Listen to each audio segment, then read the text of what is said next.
Hello everyone, I am Aakash Gaur. Welcome back to your Indian medical lecture guys. बहुत ही important topic लेकर आए हैं। बहुत सारे इंजेक्शंस में डिस्कस करूंगा।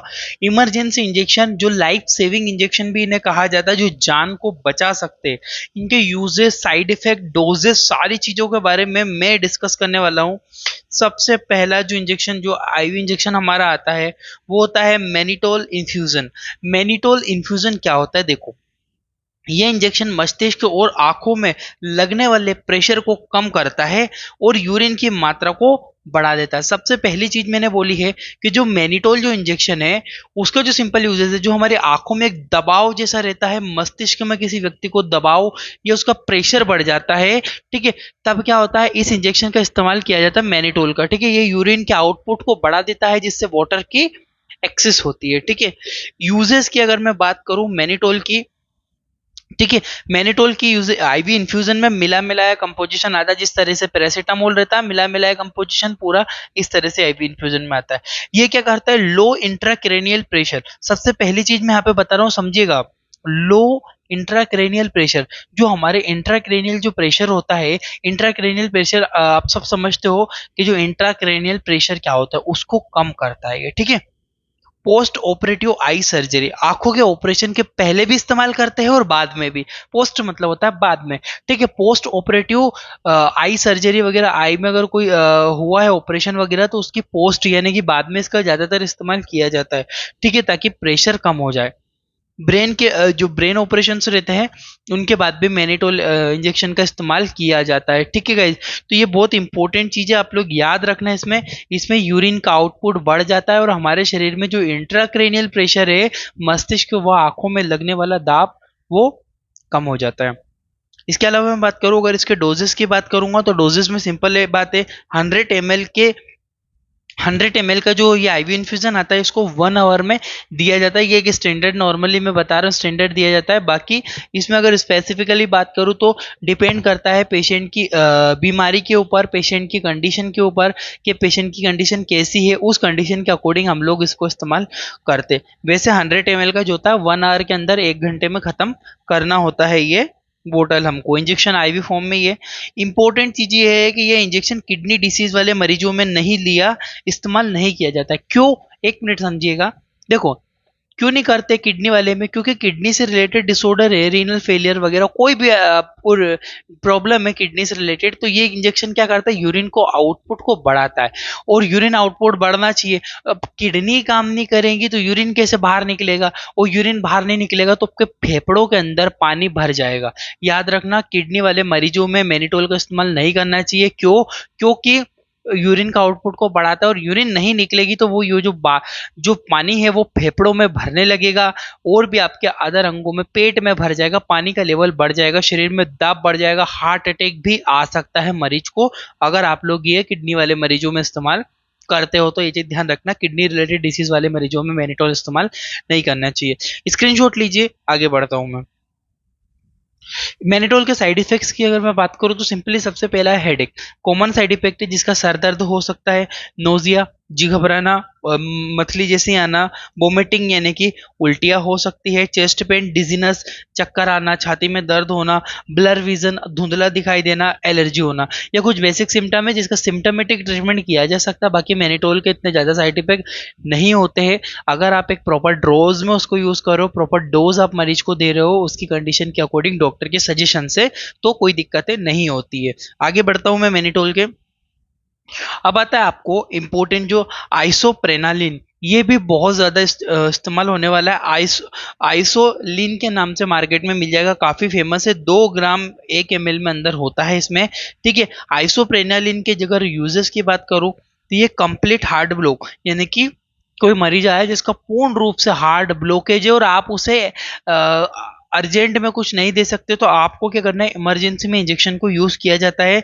अगर मान लीजिए इसमें कार्डियक अरेस्ट वगैरह हो गया है, तब भी इसका इस्तेमाल कर सकते हैं, यानी कि फिर दिल का दौरा आया है किसी को, या फिर किसी का हार्ट एकदम ब्लॉकेज हो गया है, तब इन इंजेक्शन का इस्तेमाल किया जाता है। ठीक है, आइसोप्रेनालिन याद रखना आप लोग। इसके अगर मैं डोजेस की यहाँ पे बात करूं, तो 5 mcg 5 माइक्रोग्राम पर मिनट के अकॉर्डिंग मरीज को दिया जाता है आईवी इन्फ्यूजन ये दिया जाता है मरीज को 5 mcg, याद रखना स्टैंडर्ड डोज है ये 5 mcg पर मिनट, 1 मिनट में 5 माइक्रोग्राम जाना चाहिए। उसके अकॉर्डिंग ड्रग आप कैलकुलेट कर लेना, मैं आपको एक सेपरेट वीडियो ड्रग कैलकुलेशन पे बता दूंगा। इसके अलावा ये इंजेक्शन आईवी इन्फ्यूजन में दिया जाता है। और इम्पोर्टेंट चीज इसमें है कि यह इंजेक्शन टेकीकार्डिया में इस्तेमाल नहीं किया जाता। 1 मिनट इस चीज को भी समझिएगा। टेकीकार्डिया का मतलब क्या होता है? जब हृदय की धड़कन बढ़ जाए। कोई मरीज आया है जिसकी हार्ट बीट ऑलरेडी 115 116 गई है, 125 गई हुई हो, और आप उसमें क्या करोगे, आइसोप्रेनालिन लगा दोगे, तो आइसोप्रेनालिन क्या करता है, धड़कन को बढ़ा देगा और ज्यादा वो हाइपर में चला जाएगा। ऐसा कभी भी नहीं करना है गाइज। तो आपको आइसोप्रेनालिन इंजेक्शन यूज करने से पहले ये देखना है कि मरीज की जो हार्ट बीट है वो अत्यधिक तो नहीं है, मरीज टेकीकार्डिया वाला तो नहीं है। क्योंकि वैसे भी जो कंप्लीट हार्ट ब्लॉकेज के जो पेशेंट आते हैं उनकी हार्ट बीट बहुत कम रहती है, पहुंच जाती है लगभग 60 से भी नीचे निकल जाती है, 50 के आसपास पहुंच जाती है। उस कंडीशन में इसका इस्तेमाल किया जाता है, ठीक है। 5 mcg पर एम, और ये टेकीकार्डिया वाले मरीजों में नहीं देना। स्क्रीनशॉट लीजिए, फिर मैं आगे बढ़ता हूँ यहाँ से। आइसोप्रेनालिन के साइड इफेक्ट की बात करूं तो इसमें टेकीकार्डिया, आपकी धड़कनें ज्यादा बढ़ सकती है इसको देने के बाद। कभी कभी रेयर साइड इफेक्ट अगर होगा तो हाइपर टेंशन, रक्तदाब, ब्लड प्रेशर आपका बढ़ सकता है। हेडेक, आपको सर दर्द इसमें देखने को मिल सकता है। एंजाइटी यानी कि आपको तनाव जैसी समस्या जो होती है, तनाव जैसी समस्या आपको देखने को मिलेगी। नोजिया, आपका जी मचला सकता है। वोमिटिंग, आपको उल्टियाँ जैसी लग सकती है। इस इंजेक्शन में आइसोप्रेनालिन के जो साइड इफेक्ट होते हैं इसके आप सिम्टोमेटिक ट्रीटमेंट भी आसानी से कर पाओगे, कोई दिक्कतें नहीं होती। याद रखना आइसोनिल के नाम से मार्केट में मिल जाता है, आइसोप्रेनालिन जो होता है कंपोजिशन पाया जाता है। बहुत ही यूजफुल इंजेक्शन है, emergency injection, life saving injection भी कहते हैं। आगे बढ़ता हूं। नेक्स्ट आता है वेसोप्रेसिन। वेसोप्रेसिन पता है हार्मोन्स होता है, ये हार्मोनेटिक इंजेक्शन है जो कि मेंटेन यूरिनेशन, यूरिन को नियंत्रित करता है। सबको पता है वेसोप्रेसिन हार्मोन्स का काम क्या कहते हैं, मूत्र के जो यूरिन होती है उसके अवशोषण पर नियंत्रित करता है, ठीक है ये। और दूसरी चीज डिक्रीज यूरिन, यूरिन की मात्रा को कम करता है, ठीक है। इसको देने पर यह अवशोषण कम कर देता है, यूरिन की मात्रा को भी कम करता है, यूरिन ज्यादा नहीं बनने देता, ठीक है। डोजेस की अगर बात करूं तो 20 यूनिट, ठीक है। याद रखना एक जो एम्पूल होता है उसमें 20 यूनिट का, जो 20 यूनिट को आप कितने में मिलाना है, 100 ml एनएस में मिलाना है, ठीक है। 20 यूनिट्स वेसोप्रेसिन हार्मोन्स वाले इंजेक्शन को आपको 100 ml एनएस में मिलाकर आपको कितनी स्पीड से देना है, 0.03 यूनिट पर मिनट।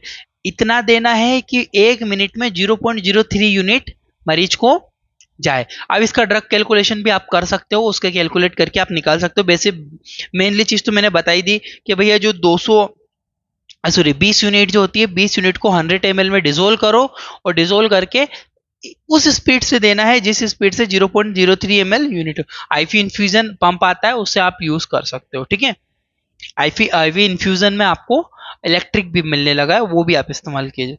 इंपॉर्टेंट इसमें चीज की बात करूं तो ये इंजेक्शन कोरोनरी आर्टरी डिसीज में इस्तेमाल नहीं किया जाता। यदि किसी व्यक्ति को कोरोनरी आर्टरी डिसीज है तो आपको ये इंजेक्शन का इस्तेमाल बिल्कुल भी उस मरीज में नहीं करना चाहिए। याद रखना गाइस वेसोप्रेसिन का इंजेक्शन है, ठीक है। स्क्रीनशॉट लो, मैं आगे बढ़ता हूँ। अगर साइड इफेक्ट की बात करूं तो एब्डोमिनल पेन, अगर वेसोप्रेसिन से कोई साइड इफेक्ट हुआ है तो आपको एब्डोमिनल पेन, पेट के अंदर दर्द होना, चेस्ट पेन, छाती में दर्द होना, कॉन्स्टिपेशन, पेट में गैस बनना, या फिर बैक पेन, पीछे वाले शरीर के पिछले हिस्से में दर्द होना, कोमा, और इससे मरीज कोमा में भी जा सकता है। ये चीज ध्यान रखना आप लोग। इसको प्रॉपर जो डोजेस जो डॉक्टर सजेस्ट करते हैं उसके अकॉर्डिंग ही देना है, अपनी मर्जी से इस्तेमाल नहीं करना चाहिए इसको, ठीक है। स्क्रीनशॉट लो। अब बात करूं नेक्स्ट की तो वो होता है एम्नियोफाइलिन। एम्नियोफाइलिन जो इंजेक्शन होता है ये ब्रोंकोडाइलेटर ड्रग होती है, अर्थात ये श्वास नली को फैलाता है। ब्रोंकोडाइलेटर का मतलब क्या होता है, जो हमारा विंड पाइप है, हवा का रास्ता, वो कभी सिकुड़ जाता है तो उसको फैलाता है। फैलेगा तो क्या होगा, रेस्पायरेशन अच्छे से होगी, व्यक्ति सांस ले पाएगा। किसी को घुटन होने लगती है, सांस नहीं लेने बनती, ठीक है। ऐसा कब हो सकता है, एस्थमा के मरीज में हो सकता है, जिसे मैंने यूजेस पे लिखा है एस्थमा। एक बीमारी होती है जिसे सीओपीडी कहते हैं, chronic obstructive pulmonary disease. Chronic obstructive pulmonary disease में भी इसका इस्तेमाल किया जाता है। इसमें क्या होता है, व्यक्ति के दम घुटने लगता है, सांस लेने में उसको समस्या होती है। एक होता है क्रोनिक ब्रोंकाइटिस, यदि ब्रोंकस नली जो होती है उसमें संक्रमण हो गया हो, क्रोनिक पुराना अच्छा संक्रमण हो जिससे घुटन हो, सांस लेने की ना बने, रेस्पिरेशन में प्रॉब्लम आए, ब्रीथिंग डिफिकल्टी हो, तब इसका इस्तेमाल आप कर सकते हो। क्योंकि मैंने बोला ब्रोंको डायलेटर ड्रग है, डायलेट करना मतलब चौड़ा करना, फैलाना, किसको, ब्रोंकोस को, यानी कि विंड पाइप को आपको फैला। अगर इसके डोजेस की बात करूं मैं आपको, एम्नियोफाइलिन के डोजेस की बात करूं तो 0.5 mg पर केजी। अगर केजी के अकॉर्डिंग कोई व्यक्ति 50 किलो का है तो 50 किलो में 0.5 mg का इंटू कर दो उस हिसाब से। अगर कोई व्यक्ति 65 किलो का है, जितना वजन हो उस वजन में इसका 0.5 mg देना होता है मरीज को पर केजी, यानी कि 25 mg पर मिनट। अगर मैं आप ऐसे बात करूं कि कितने मिनट में कितना जाना चाहिए स्टैंडर्ड डोजेस की, तो ये 25 mg पर मिनट हम मरीज को दे सकते हैं। ठीक है, 1 मिनट में 25 mg दिया जा सकता है इंजेक्शन। ठीक है ना। अगर इसकी बात करूं, सॉरी बैक हो गया। अगर ये इंजेक्शन जो होता है केवल आईवी इन्फ्यूजन ही यूज किया जाता है, आईएम इसका इस्तेमाल नहीं करते। ब्रोंकोडायलेटर क्लास का ड्रग होता है, आप वेट के अकॉर्डिंग दीजिएगा, मरीज को डॉक्टर के सजेशन से यूज करना चाहिए इंजेक्शन को। ठीक है, वैसे भी जितने भी इमरजेंसी इंजेक्शन है सारे डॉक्टर के सजेशन से यूज होते हैं। आगे बढ़ता हूँ इसके साइड इफेक्ट्स के बारे में। नोजिया, जी मचलाना, वोमिटिंग, उल्टियां होना, डायरिया, है ना, दस्त लग जाना, हेडेक और इंसोम्निया। इंसोम्निया का मतलब होता है गाइस नींद नहीं आना। इस इंजेक्शन से कभी कभी ऐसा साइड इफेक्ट आपको देखने को मिलेगा जैसे मरीज को नींद नहीं आएगी। ठीक है, ऐसा भी हो सकता है जिसका सिम्टोमेटिक ट्रीटमेंट हम कर सकते हैं। आगे बढ़ता हूँ। अब आता है डेरीफाइलिन, सबने नाम सुना गया। इस डेरीफाइलिन के अंदर जो होता है कंपोजिशन पाया जाता है, इटोफाइलिन होता है, थियोफाइलिन होता है। दो ड्रग होते हैं, इटोफाइलिन, थियोफाइलिन, दोनों की अलग अलग कंपोजिशन होती है और मिलता है डेरीफाइलिन के नाम से। ज्यादातर लोग डेरीफाइलिन जानते हैं, इटोफाइलिन थियोफाइलिन नहीं बोलते। डेरीफाइलिन काफी फेमस ब्रांड है गाइस, बहुत यूज होता है। यह ब्रोंकोडायलेटर ड्रग है। ये भी कौन सी ड्रग है, जो आपका ब्रोंकस है उसको फैलाने की, डायलेट करने वाली ड्रग है। इसका जो होता है use asthma, chronic obstructive pulmonary disease और इसके अलावा क्रोनिक ब्रोंकाइटिस वगैरह में भी आपको देखने को मिलेगा। डोजेस की अगर मैं बात करूं तो 110 mg का ओडी दिन में एक बार एम्पुल दिया जाता है। और ये इंजेक्शन गाइस डॉक्टर के सजेशन से मरीज की अवस्था पे, कितनी बीमारी है, कितनी प्रॉब्लम है, कितना वजन है, मेल है फीमेल है, उसके अकॉर्डिंग ये दवाई दी जाती है। यह इंजेक्शन आईवी और आईएम दोनों तरीके से इस्तेमाल किया जाता है। ठीक है, एक एम्पूल को दिन में एक बार, क्योंकि एक एम्पूल के अंदर 110 mg कंपोजिशन पाया जाता है डेरीफाइलिन के अंदर। ठीक है, इटोफाइलिन थियोफाइलिन को दोनों को मिलाकर। इसके साइड इफेक्ट में आगे बढ़ रहा हूँ। इसके साइड इफेक्ट्स की अगर मैं बात करूंगा तो स्लीपी व्यक्ति को नींद जैसी आ सकती है, डिजी चक्कर लग सकते हैं, ईचिंग खुजली हो सकती है जहां पे इंजेक्शन लगाया है वहां पे। ठीक है, हेडेक और रेडनेस, लाल चट्टे बन जाना जैसी समस्या आपको डेरीफाइलिन में देखने को मिल सकती है अगर साइड इफेक्ट होगा तो। ठीक है, आगे बढ़ रहा हूं मैं यहाँ से। अब आता है हमारा ट्रेनेक्सेमिक एसिड, जो कि मार्केट में बहुत फेमस ब्रांड है, टेनेक्सा इंजेक्शन। टेनेक्सा इंजेक्शन के नाम से आपको मार्केट में मिल जाता है। ट्रेनेक्सेमिक एसिड कंपोजिशन पाया जाता है। यह इंजेक्शन रक्त को जल्दी जमा देता है जिससे ब्लीडिंग रुक जाती है। ठीक है, अब ये ट्रेनेक्सा इंजेक्शन क्या होता है, किसी ब्लीडिंग, कोई फीमेल है जिसको मेंस्ट्रुएशन बहुत ज्यादा हो रहा है, ब्लीडिंग रुक ही नहीं रही हो, तब भी इस्तेमाल कर सकते हो। या फिर किसी को सिजेरियन डिलीवरी करी है तब भी इस्तेमाल कर लो क्योंकि उसमें ब्लीडिंग ना हो। ठीक है, इसके अलावा आप किसी ऑपरेशन जो होता है, ऑपरेशन के बाद में अगर भी इसका इस्तेमाल किया जा सकता है पोस्ट ऑपरेटिव में। ठीक है, तो अगर मैं बात करूं आफ्टर सर्जरी, सर्जरी के बाद में उसके आपका ऑपरेशन डिलीवरी, सिजेरियन डिलीवरी के बाद में आपका इस्तेमाल होता है। एक्सीडेंटल कोई मरीज आया जिसको एक्सीडेंट हुआ और खून बहे ही जा रहा है, रुक ही नहीं रहा है, तो भी ट्रेनेक्सा का। और पाइल्स या ब्लीडिंग, बवासीर की बीमारी में बहुत ब्लड निकलता है, उसको रोकने के लिए भी। नेजल ब्लीडिंग, नाक से खून निकलना, इसके अलावा और भी है जैसे मेंस्ट्रुएशन में इस्तेमाल किया जा सकता है। ठीक है, नेजल ब्लीडिंग में, एयर ब्लीडिंग में, इस तरह की कोई ब्लीडिंग देखने को मिले ट्रेनेक्सा का यूज कर सकते हैं। इसके डोजेस की बात करूं तो 500 mg का इंजेक्शन ओडी दिया जाता है, पर फिर भी मरीज के प्रॉब्लम के अकॉर्डिंग देते हैं कि भैया कितना देना है, इससे कम भी दे सकते हैं, ज्यादा भी दे सकते हैं डॉक्टर के सजेशन से। यह इंजेक्शन आईवी ही इस्तेमाल किया जाता है। लिखा भी है इस इंजेक्शन पे फॉर आईवी यूज। कोई इंजेक्शन समझ में ना आए तो पढ़ लिया करो, उसके ऊपर लिखा रहता है कि आईएम इस्तेमाल करना है कि आईवी भी कर सकते हैं, कि दोनों तरह से कर सकते हैं। ठीक है, आगे बढ़ रहा हूं मैं यहाँ से। नेक्स्ट आता है आपका ट्रेनेक्सेमिक एसिड में साइड इफेक्ट, यानी कि आपको ईचिंग हो सकती है, हेडेक यानी कि सर दर्द, नोजिया जी मचलाना, मतली जैसी लगना, और वोमिटिंग यानी कि उल्टियां होना। इस तरह की समस्याएं आपको यहाँ पे देखने को मिल सकती है, चीज आप लोग ध्यान रखना। मैं आगे बढ़ता हूँ यहाँ से। अब आता है आपका कैल्शियम ग्लूकानेट। जो कैल्शियम ग्लूकानेट होता है ये भी बहुत इंपॉर्टेंट इंजेक्शन है। यह इंजेक्शन कार्डियक अरेस्ट में इस्तेमाल किया जाता है, क्योंकि इस इंजेक्शन से हृदय की मांसपेशियों अच्छे से कार्य करने लगती है, यानी कि जल्दी, यानी कि मांसपेशियों को जो कॉन्ट्रेक्शन है ना, कैल्शियम ग्लूकानेट जो कैल्शियम पे तो नियंत्रण रखेगा, बट जो कैल्शियम का क्या होता है, ये जो मांसपेशियों के जो मसल्स होते हैं उसके कॉन्ट्रेक्शन भी करवाता है, ठीक है। तो कार्डियक अरेस्ट दिल का दौरा पड़ने पे भी देते हैं इसको। और हाइपोकेलेमिया, यानी कि मरीज का जब कैल्शियम बहुत ज्यादा कम हो जाता है तब भी इसका इस्तेमाल किया जाता है, ठीक है गाइज। डोजेज की अगर मैं बात करूं कैल्शियम के, तो 95 mg का जो होता है ओडी दिन में मरीज को एक ही बार दिया जाता है, पर फिर भी मरीज की कंडीशन पे डिपेंड करता है कि उसको कैसे देना होता है। ये इंजेक्शन आईवी आईएम दोनों रूट से मरीज को लगा, आईवी भी यूज कर सकते हैं और आईएम भी यूज कर सकते हैं। कैल्शियम ग्लूकानेट, आगे बढ़ रहा हूं मैं यहां से। कैल्शियम ग्लूकानेट के साइड इफेक्ट की अगर मैं बात करूं तो ईचिंग, खुजली चलना, हेडेक, सर दर्द, नोजिया, वोमिटिंग और लो ब्लड प्रेशर। कभी कभी व्यक्ति का रक्तदाब भी कम हो जाता है, लो बीपी हो जाता है, हाइपो में चला जाता है। कैल्शियम ग्लूकानेट के यूजेस से साइड इफेक्ट होगा तब। आगे बढ़ता हूं मैं यहां से। नेक्स्ट बात करूं मैं एड्रेनलिन। सबको पता है एड्रेनलिन इंजेक्शन एक इमरजेंसी इंजेक्शन है, ये भी लाइफ सेविंग इंजेक्शन माना जाता है, क्योंकि यह एंजाइमेटिक इंजेक्शन होता है जो कि मसल यानी कि मांसपेशियों को रक्त प्रवाह को बढ़ा देता है। मसल्स में क्या होता है, ब्लड प्रेशर जो ब्लड फ्लो है उसको बढ़ाता है। ये हृदय के ऐसे नोड पर भी कार्य करता है जिससे हृदय ठीक प्रकार से धड़के। कोई अपने हृदय की धड़कन खो रहा हो, धड़कन कम हो रही हो, धड़कन खत्म हो रही हो, तब एड्रेनलिन का इंजेक्शन कर सकते हैं, ताकि वो अपना ऐसे नोड जो है वर्किंग ज्यादा करे और जो होता है उसका हार्ट रेट थोड़ा इंक्रीज हो। अगर इसके जो यूजेस की बात करो, मैंने बता दिया कार्डियक अरेस्ट, और इसके कार्डियक अरेस्ट में जैसे कि आपको दिल का दौरा वगैरह पड़ना, एनेफेलेटिक शॉक वगैरह हो तब, या फिर सुपरफिशियली ब्लीडिंग, यदि सुपरफिशियली ब्लीडिंग, ऊपरी स्टेम ब्लीडिंग देखने को मिल रही है तब भी इसका इस्तेमाल कर सकते हैं। इसका अगर साइड इफेक्ट की बात करूँ तो नोजिया, जी मचलाना, वोमिटिंग, डिजीज, चक्कर वगैरह आना। इसके अलावा अगर मैं बात करूं,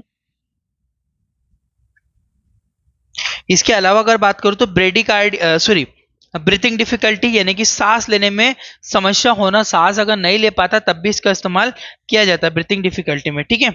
आगे बढ़ता हूं मैं। नेक्स्ट हम लोग बात करते हैं एट्रोपिन इंजेक्शन। एट्रोपिन इंजेक्शन जो होता है, इस इंजेक्शन का ये जो इंजेक्शन होता है पैरासिम्पैथेटिक नर्वस सिस्टम को इनिबिट करता है, पैरासिम्पैथेटिक नर्वस सिस्टम को इनिबिट करने का काम करता है, ठीक है। यूजेस की अगर बात करूं तो इसका जो यूजेस होता है, ब्रेडिकार्डिया, हृदय की यदि किसी व्यक्ति की धड़कन बहुत ज्यादा बढ़ गई, सॉरी ब्रेडिकार्डिया का मतलब होता है गति कम होना, हृदय टेकिकार्डिया मतलब होता है ज्यादा, यदि हृदय की गति बहुत ज्यादा कम हो गई हो तब भी इस इंजेक्शन का इस्तेमाल कर सकते हैं। इसके अलावा बात करूं मैं और ऑर्गेनोफॉस्फेट पॉइजनिंग, यानी कि किसी व्यक्ति ने फसल में जो दवाई डालते हैं उसको पी लिया है, दवाई को पी लिया, जहर खा लिया है, तब भी इसका इस्तेमाल करके उस व्यक्ति को बचाया जा सकता है। इसीलिए लाइफ सेविंग इंजेक्शन है, इमरजेंसी में ही यूज होता है। साइड इफेक्ट की बात करूं तो ब्लर विजन, धुंधला दिखना, चक्कर आना, सीवियर चेस्ट में, छाती में ज्यादा दर्द लगना, और स्टॉप यूरिन, यूरिन का बंद हो जाने जैसी समस्या आपको इसमें साइड इफेक्ट में देखने को मिल सकती है, ठीक है गाइज। आगे बढ़ता हूं एट्रोपिन इंजेक्शन के बाद में। नेक्स्ट आता है हमारा डिगोक्सिन इंजेक्शन। डिगोक्सिन भी गाइस बहुत यूज होता है। डिगोक्सिन इंजेक्शन का इस्तेमाल हार्ट फेलियर में करते हैं, जब दिल का दौरा आता है ना तब डिगोक्सिन का इस्तेमाल किया जाता है, यदि व्यक्ति अपनी हृदय की धड़कन को खो दे या धड़कन उसकी बंद होने लगे तब। अगर इसके डोजेस की बात करूं तो आईवी दिया जाता है, 250 mcg माइक्रो ग्राम में इसको दिया जाता है, और वैसे भी डॉक्टर के अकॉर्डिंग ही यूज करना चाहिए। नोजिया, जी मचलाना, वोमिटिंग, कंफ्यूजन होना, डायरिया और इरेगुलर हार्टबीट जैसी आपको समस्या अपने इसमें देखने को मिल सकती है, ठीक है गाइस। तो डिगोक्सिन भी बहुत इंपॉर्टेंट है, इमरजेंसी इंजेक्शन में ही आता है। आगे बात करता हूं मैं नेक्स्ट इंजेक्शन पे। अब आता है आपको nitroglycerin injection. Nitroglycerin injection जो होता है नाइट्रो प्लस के नाम से मिल जाता है। ये यूज होता है हाइपरटेंशन, यदि ब्लड प्रेशर किसी व्यक्ति का बहुत ज्यादा हो गया है तो ब्लड प्रेशर को कम करने के लिए, मेंटेन करने के लिए आपको नाइट्रोग्लिसरीन इंजेक्शन का इस्तेमाल करना होता है। इसके भी साइड इफेक्ट है, नोजिया, वोमिटिंग, जी घबराना, ब्रीथिंग प्रॉब्लम होना और हेडेक, डिजीनेस जैसी समस्या देखने को मिल सकती है। आगे बढ़ता हूँ। एक होता है हाइड्रोकोर्टिसोन। हाइड्रोकोर्टिसोन क्या है कि सोन जिसमें आता है ना वो स्टेरॉइडल होता है, स्टेरॉइडल नेचर होता है, स्टेरॉइड कैटेगरी का होता है। ये ऑल रिएक्शन, एलर्जिक रिएक्शन, जितने प्रकार की एलर्जिक रिएक्शन होती है शरीर में उसमें इसका इस्तेमाल कर सकते हैं। ऑटो इम्यून डिसीज में भी हाइड्रोकोर्टिसोन इंजेक्शन का इस्तेमाल किया जाता है। ठीक है, हाइड्रोकोर्ट भी एक बहुत फेमस ब्रांड है जिसके नाम से हाइड्रोकोर्टिसोन मिलता है। इसके अलावा मैं बात करूं, नोजिया, वोमिटिंग, जी मचलाना, headache, chest pain, breathing difficulty, skin rashes जैसी आपको प्रॉब्लम्स इसमें देखने को मिल सकती है, कभी साइड इफेक्ट होगा तो। नेक्स्ट इंजेक्शन पे बढ़ता हूं मैं। आप आता है आपका डोपामीन। डोपामीन का भी बहुत यूजेस होता है, सबने पढ़ा, इमरजेंसी में यूज होता है। हाइपोटेंशन, यदि किसी व्यक्ति का अचानक रक्त दाब जो है कम हो गया है, ब्लड प्रेशर कम हो गया है, तब हम लोग डोपामीन का इंजेक्शन का इस्तेमाल कर सकते हैं। Nausea, vomiting, blur vision, irregular heartbeat जैसी समस्या आपको इसमें देखने को मिलेगी, साइड इफेक्ट हो जाएगा तो। ठीक है गाइस, तो डोपामीन इंजेक्शन डोपार के नाम से मिलता है। डोपामीन आप सुनो, नाम याद रखना केवल, ठीक है। अब आता है बोबुटामीन इंजेक्शन। बोबिटामिन, डोबिटामिन, सॉरी बोबिटामिन नहीं, डोबिटामिन। डोबिटामिन जो इंजेक्शन होता है, डोबिटामिन इंजेक्शन का और डोटामिन के नाम से मिलता है। डोबिटामिन इंजेक्शन जो होता है हार्ट फेलियर, यदि किसी व्यक्ति को दिल का दौरा है, यह इंजेक्शन तुरंत ही हृदय की मांसपेशियों को उत्तेजित कर देता है, जिससे हृदय पुनः धड़कने लग जाता है। किसी की धड़कन ही बंद हो गई हो, अगर वो बहुत ज्यादा उसको जो होता है ब्रेडिकार्डिया, मतलब पूरी धड़कन बंद हो गई हो, पूरी कम हो गई हो, तब डोबिटामिन इंजेक्शन का इस्तेमाल करते हैं। इससे भी साइड इफेक्ट होते हैं, nausea, vomiting, chest pain, breathing difficulty जैसी समस्या आपको देखने को मिल सकती है। वो गाइस इतना इस वीडियो में था। Thank you for watching your Indian medical lecture. और वीडियो डली हुई है, जाओ जरा बगल में लिस्ट आ रही होगी प्लेलिस्ट, इसमें जाके आप लोग बहुत सारी चीजें देख सकते हो।